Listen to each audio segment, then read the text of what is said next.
For instance, should I invest? Right now, at the moment, there are clients who are going into retirements or changing jobs, and this was a transition period for many people. And they want to know Yes. what's the best investment for me, and which asset class is better. Because sometimes people might think, oh, I'm just going to stick my money in cash because this pandemic affected the people with equities, and I'll just play it safe. But you're not playing it safe over there, because you've got to think about inflation and the rising price Mm. of goods and services. Things are always rising, as we Mm. know.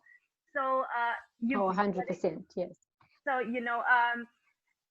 I try as much as possible to ensure my clients have their own blueprint. So you asked me a question, and that's why I'm going into detail about this. Is there's no one size fits all.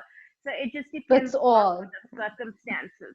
A self-employed person and a salaried person would have different circumstances, constraints, and stuff like that. So to take it even a step further, clients who have in excess of 2 million actually generally place them in a private client share portfolio, because it's more Mhm. feasible. But I encourage this because of active management.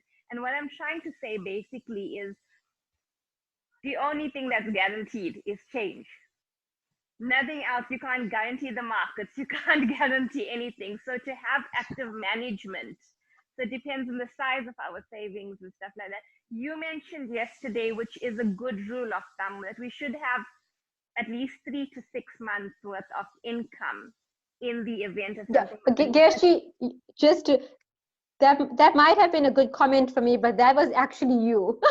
Oh, and I'm So so all glad those that you years listen. Somebody listens to me. I took notes.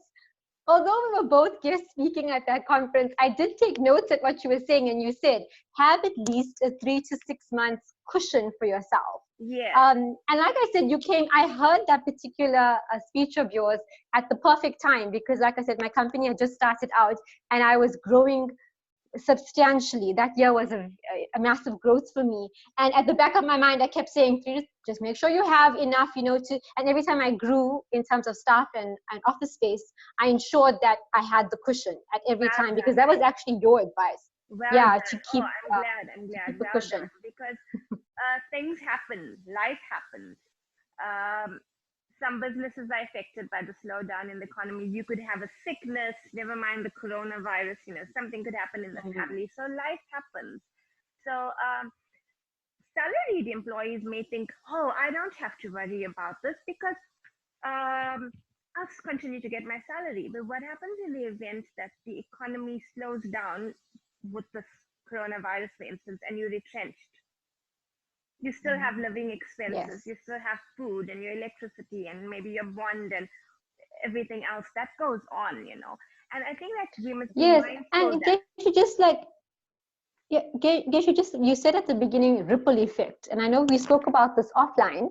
Um, that's the thing. While there are certain individuals, perhaps in our households, where they're still working and their salaries are still pretty much secure, perhaps they're in an industry where their salaries are secure. Um, Due to the ripple effect of what everybody else in the household or extended family or parents, are going through, or siblings, that one person's salary might now be required to assist and help or feed more people than it was initially yes, required, because of this ripple effect that I'm talking about. Is that if one, in most households there's two incomes, and now it may be because of the lockdown that there's now only one, or one, and the other one is severely affected by the lockdown. So there's the ripple effect that's important as well to consider. absolutely. There's no doubt about this. One way or the other, directly or indirectly, this is going to affect us financially, no doubt about that. And that's besides every other form, psychologically, etc. But financially, this Yeah. is going to have an impact.